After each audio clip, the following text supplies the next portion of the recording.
Shalom, damai Kristus beserta kita. Jumpa lagi dengan saya Odi Suntono dalam channel No Religion. Ini video kita yang pertama di tahun 2023 ya. Sebenarnya tanggal 2 Januari kemarin saya mau bikin video ini. Dan tanggal 3-nya bikin video tentang filsafat. Tapi karena saya masih punya masalah dengan yang namanya rokok, jadi videonya gak selesai-selesai. Jungkir balik dunia Odi. Pilihannya waktu itu adalah saya balik ngerokok dan video bisa tayang tanggal 2, dilanjut dengan video tentang filsafat tanggal 3. Atau slow to be kalem, tayang kapan wae sing penting bersih dari rokok. Sudahlah, kesusahan sehari cukup untuk sehari. Saya hanya mau mengucapkan turut berduka cita atas meninggalnya Emeritus Paus Benediktus ke-16. Semoga arwahnya bahagia, bisa menderita siksaan-siksaan kecil di purgatorium sesuai dengan imannya. Dan untuk umat yang ditinggalkan, semoga diberi kekuatan supaya dimampukan melakukan ritual-ritual yang sebenarnya tidak berguna. Misa arwah setiap hari, sampai Bapak Sucinya bisa masuk surga. Apalagi ya? Sedikit banyak saya memang ingin ngoceh ngalor ngidul tentang Paus, tentang Bapak Suci, gitu ya. Ini ada poin-poin contekannya. Apa saja yang ingin saya sampaikan. Tapi ya gitu dah. Ternyata susah produktif tanpa rokok.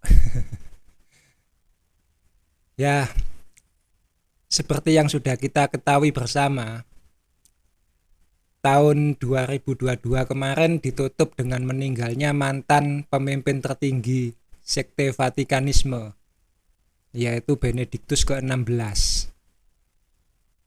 Bagi saya pribadi, mantan orang suci ini adalah Paus kedua selama masa perbudakan saya di Kerajaan Vatikan. Kalau diingat-ingat, ada yang menarik di sini. Saya mengalami 3 paus, 3 uskup, banyak romo. Tapi untuk romonya sendiri juga ada hal yang wow gitu ya. Waktu saya masih kecil, usia 4 atau 5 tahun gitulah, saya sudah dibawa ke gereja Katolik. Dan romo pertama saya sebagai umat Katolik namanya Romo Widodo. Orangnya sudah meninggal, ada di purgatorium. Dan romo terakhir saya sebagai umat Katolik namanya juga Romo Widodo. Keren ya. Mengawali dengan Romo Widodo, berakhir juga dengan Romo Widodo. Sebuah kebetulankah? Saya rasa tidak. Bagi saya pribadi, hal ini adalah suatu bentuk kebijaksanaan Tuhan. Paus pertama saya adalah Yohanes Paulus kedua, dengan uskupnya yang pertama Franciscus Xaverius, dan Paus kedua yang baru saja meninggal, Benediktus ke-16, dengan uskupnya yang kedua Hermann Joseph. Hermann Joseph ini uskup yang paling saya hafal. Hermann Joseph Pandoyo Putro. Sementara untuk Paus sendiri, yang paling saya hafal justru Yohanes Paulus kedua. Selalu disebut ketika masuk ritual doa syukur agung. Doa syukur agung keberapa pasti ada disebut. Doa syukur agung pertama doa syukur agung kedua, atau ketiga, atau keempat, kelima, keenam, pokoknya pasti disebut.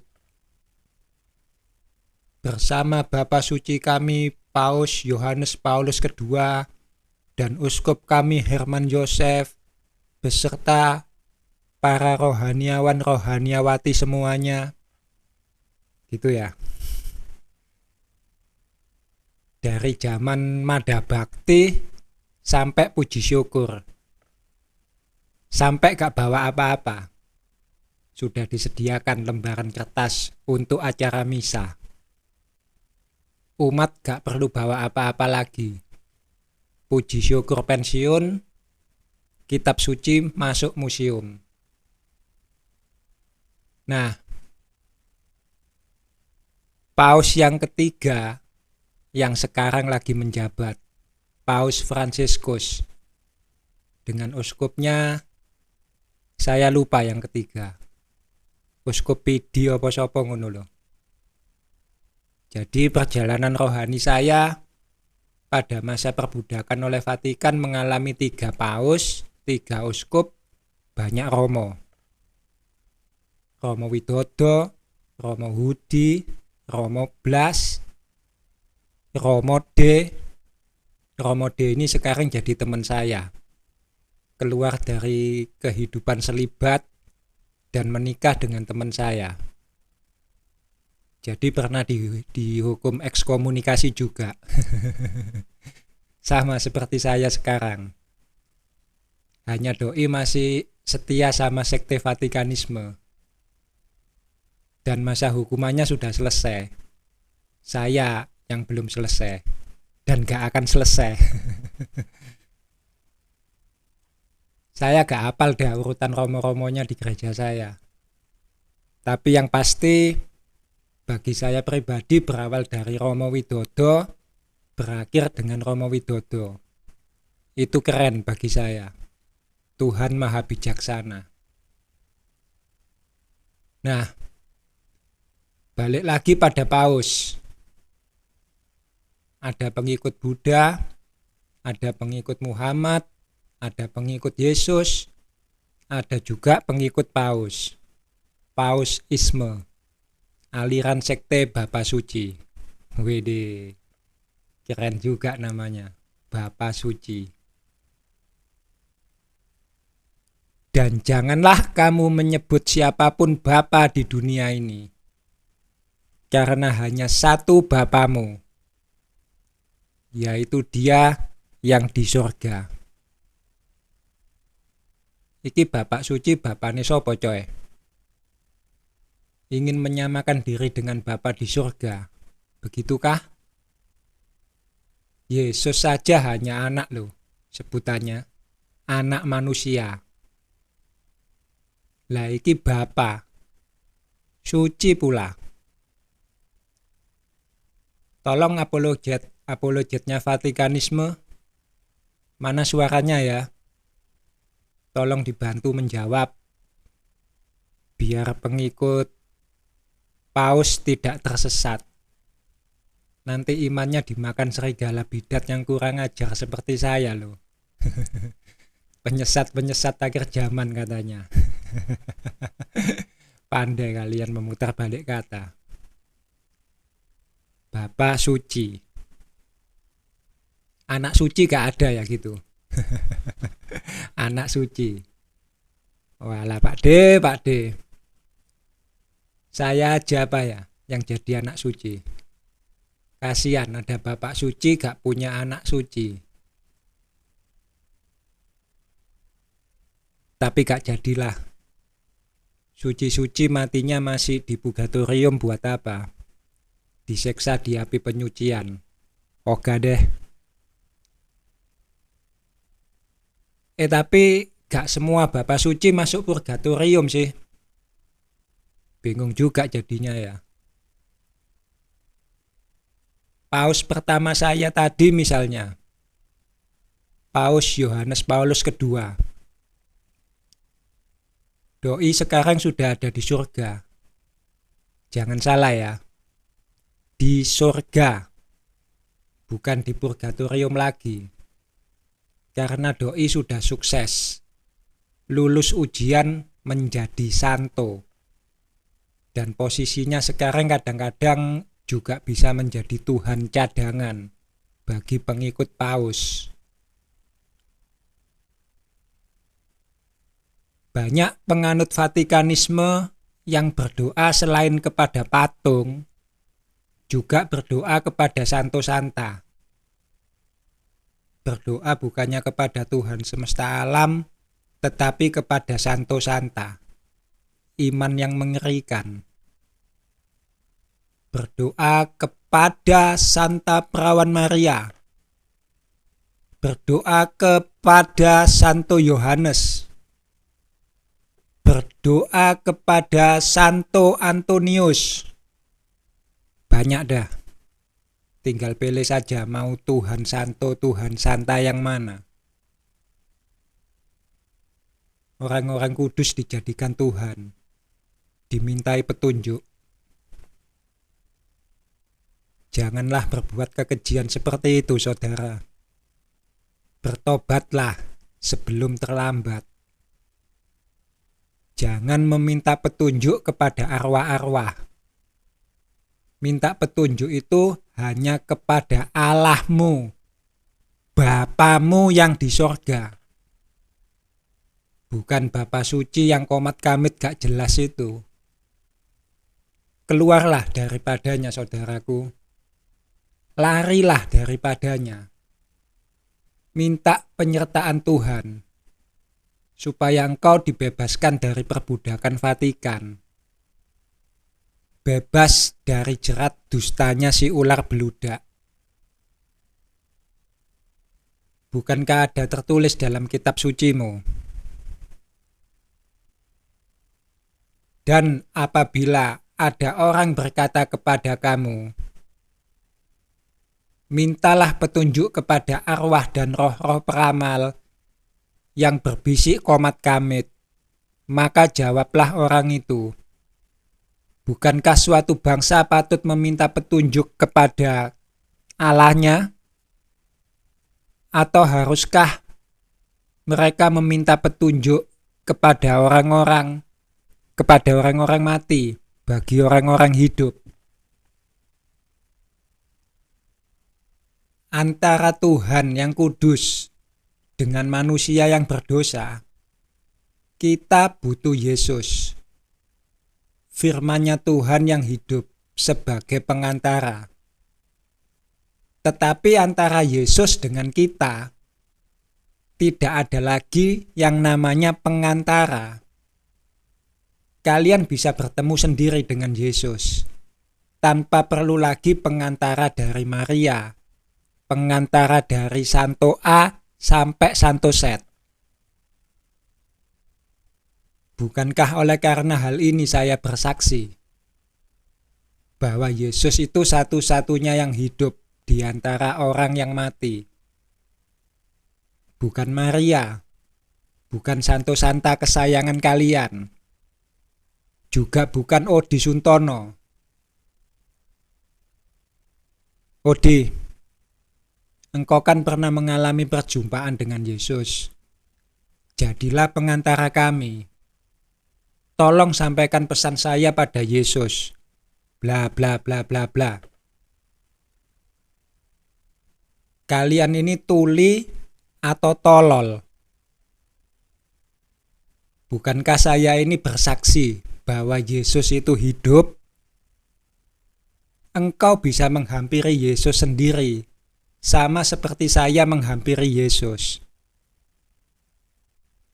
Tidak ada seorang pun yang bisa menjadi pengantara antara Yesus dan kalian.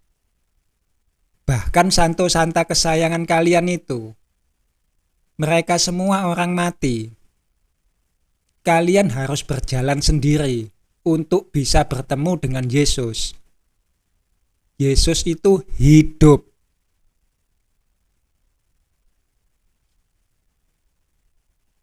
Kisah perkawinan di Kana selalu menjadi kambing hitam bagi Maria sebagai pengantara antara Yesus dan manusia biasa. Di situ dikisahkan Maria menjadi pengantara antara pelayan-pelayan dengan Yesus. Saya mau katakan pada kalian, pelayan-pelayan itu tidak mengenal Yesus. Kalau mereka mengenal siapa itu Yesus, mereka akan minta sendiri pada Yesus, tanpa perlu pengantara dari Maria. Kalian sudah mengenal Yesus atau tidak? Kalau antara Yesus dan kalian masih butuh pengantara, itu namanya kalian gak kenal Yesus. Yesus itu yang mana kalian gak tahu, meraba-raba. Iki Yesus bukan yo. Iki Yesus opo Zeus. Sekarang saya jadi tahu kalau pengikut Vatikanisme itu memang tidak mengenal Yesus. Butuh Bapak Suci untuk mengenalkan pada Yesus. Celakanya, Bapak Suci yang diandalkan justru seorang pemabuk yang tidak mengenal Yesus sama sekali.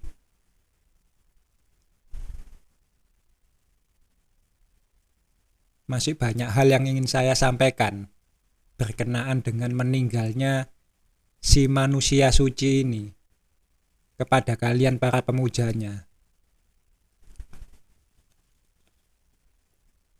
Tapi saya sendiri suntuk perkara rokok. Jadi saya putuskan sampai di sini saja dulu. Sekali lagi mohon maaf kalau saya sedikit terlambat. Saya bukannya tidak tahu. Saya masih up to date berita-berita tentang Vatikan. Karena untuk bisa menang dalam perang, kita harus tahu sepak terjang iblis. Tanggal 31 Desember 2022, saya dapat kabar tentang kematiannya. Jadi betul-betul fresh from the purgatorium. Masih hot. Baru saja dicemplungin ke purgatorium, beritanya langsung muncul. Kalau mantan orang suci itu sudah ada di purgatorium. Jadi saya bukannya tidak tahu, hanya saja program ngemenyek saya untuk bisa tidak merokok selama setahun penuh jadi penghambat untuk melakukan kegiatan apa saja. Oke, sekali lagi saya ucapkan turut berduka cita. Semoga bisa cepat-cepat dikanonisasi tanpa perlu beatifikasi. Kasihan menderita kesakitan di purgatorium. Dan harapan saya untuk umat Vatikanisme, cepatlah bertobat. Keluarlah dari sarang penyamun. Cari Yesus. Yesus itu hidup. Shalom.